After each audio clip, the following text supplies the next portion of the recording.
Howdy y'all, Fuzzy Biker here, and welcome to Triumph Tuesday. We're down here at Baxter Cycle, and look what they got laid out for us today. Look at this hot rod, huh? Isn't that just a smoking hot machine? Absolutely gorgeous. Triumph Trident. I wanted to ride one of these for a long time. It's middle of winter, so we won't be able to ride it today, but it's really quite a race bike. I did a configurator on this, and I actually ended up with this exact color scheme. It's really a good looking thing, you know, the silver, the big badge on the side. That's, oh wow, that's, these letters are, there's a texture to this. The red, you know, it's just a gorgeous looking thing. I did not do the seat cover. That looks actually aftermarket. But, isn't that just a beautiful machine?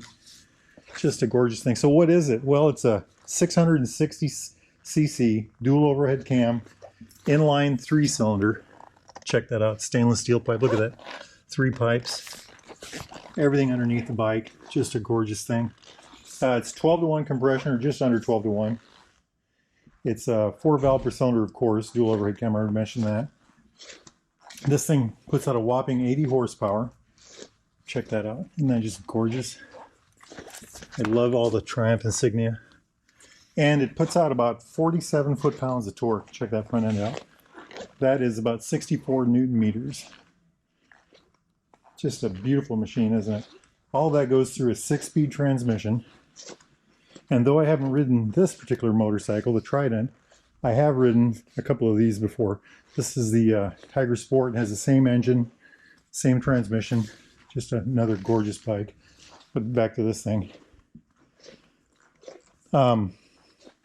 I would like to ride one of these with a quick shifter, so when the opportunity arises, I'm going to really push for that. Let's see if this one has one. No, it doesn't. Yeah, with the quick shifter, you'll see a little doodad right here. But I've ridden, I think it's this bike with the quick shifter, and I just fell in love with it. That's the item on the side there. Just, that's a gorgeous bike, by the way. Anyway, back to this. Isn't that just beautiful? It's a physically small motorcycle.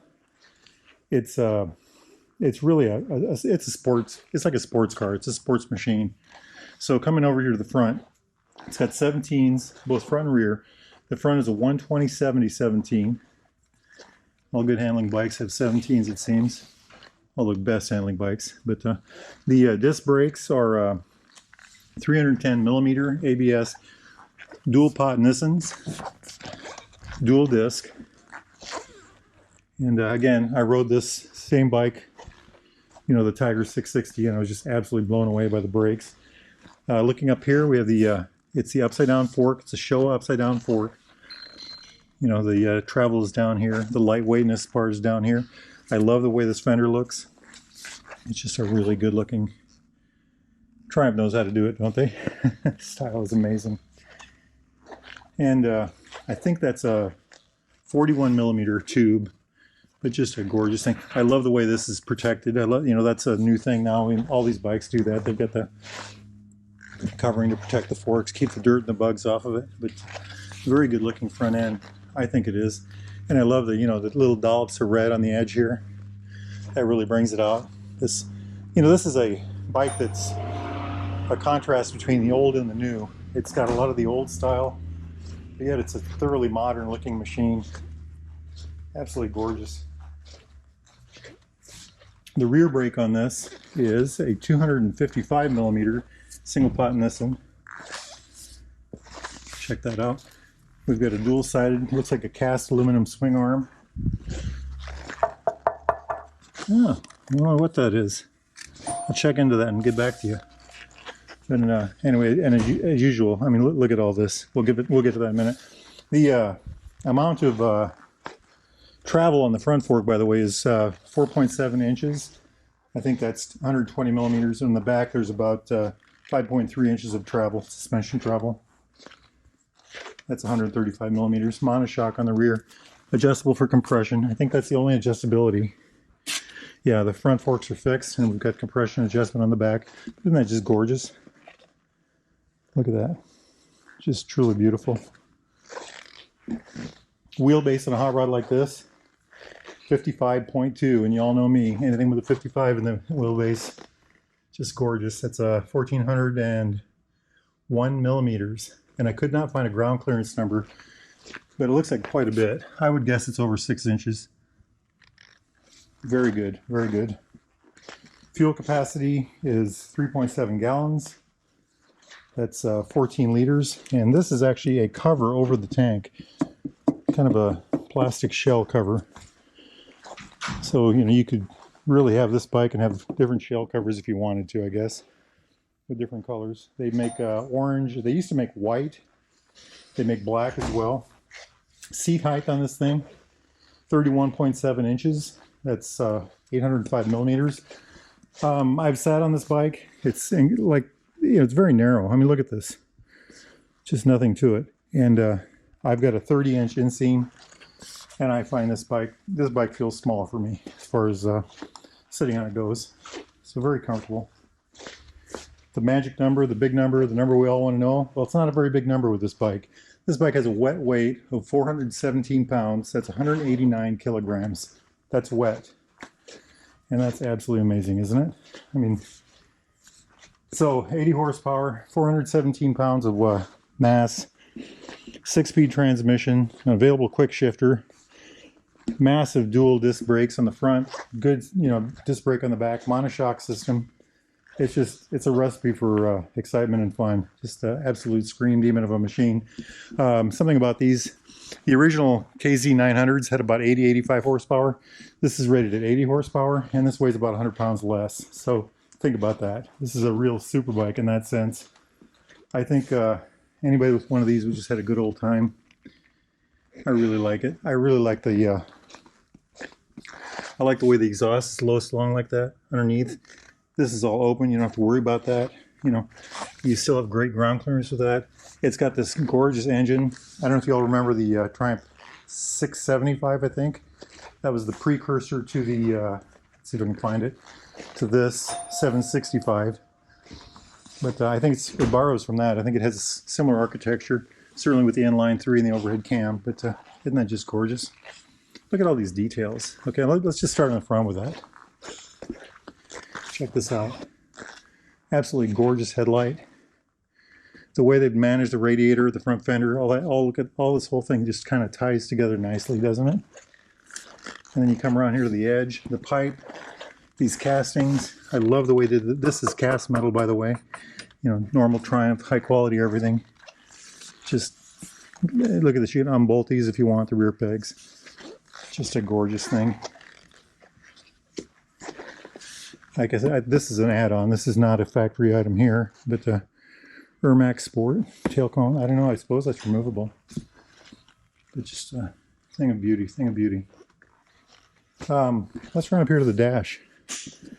Well, first let's look at the. Okay, let's go ahead and look at that.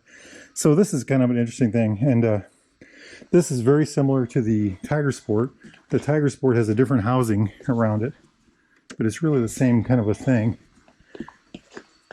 So you've got the half moon tack, you got the speedo in the middle, gear indicator over here, fuel gauge on the bottom, neutral light, oil light, ABS light, engine light. I don't know. Here's a mode button. Let's see what happens when we hit mode. Oh, road mode, rain mode. So it has 2 modes. That's interesting. But isn't that just gorgeous? I mean, that's a very good looking. Let's start that over again. Check it out. Fuel gauge up there. Oh, okay. So the fuel gauge is down here and up here. I think this is actually something we can change. Let me see if I can figure that out. Okay, there we go. Trip meter A. That's pushing this button here. We'll get to that in a minute. I don't know what these other symbols mean. Let's see if I can. Well, I can't do it, but so you know what? I'll learn more about that and get back to y'all. So looking at the switchgear on this bike, we've got a format here for adjusting things. Little buttons over here. Got the pass light over here. High-low. This is, I'm not sure what that is. That's how we change this screen. Down here is a mode button, and we did that already for road or rain. The blinkers, of course. Oh, wow, that's a very interesting feel. That's different than any of the other Triumphs that I've ridden. It's a very soft touch. It's a rubbery button. I like that. I like that a lot. I get a little obsessive with the blinker buttons, but on this side it's the kill button, start button, hazard lights, ride by wired setting, and I like the elongated mirrors, of course. I haven't ridden this bike, so I don't know what the mirrors are like on this one. I did ride the, like I said, I rode the Tiger Sport, and they're excellent. But so anyway, very nice indeed. Check that out. You know, if you want a pure sports bike, you know, and I don't want to say at a budget, but if you want a pure sports bike in this class at this weight for a decent amount of cash, this is really it. It's quite a machine. Just look at that.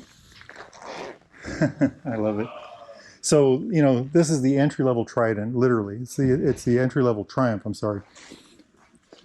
This is their least expensive model, and I think it's actually probably one of their funner looking motorcycles to ride.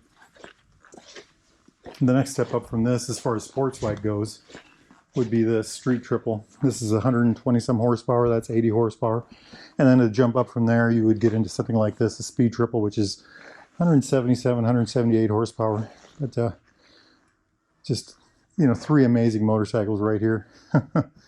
And we wouldn't even talk about those. Those are mind-blowing. But anyway, what a beautiful bike. If y'all are interested in anything like this, Triumph, Royal Enfield, new or used, get yourselves down here to Baxter Cycle. Check this out. This is the Triumph area. They've got a whole other building full of Royal Enfields. When you get yourself down here, give these guys a call, baxtercycle.com, and ask for Jeremy or Randy or good old Mark over there on the phone, and those guys can help you all out. Hey, if the weather's good where you're at, get out there and ride, my friends. Wahoo!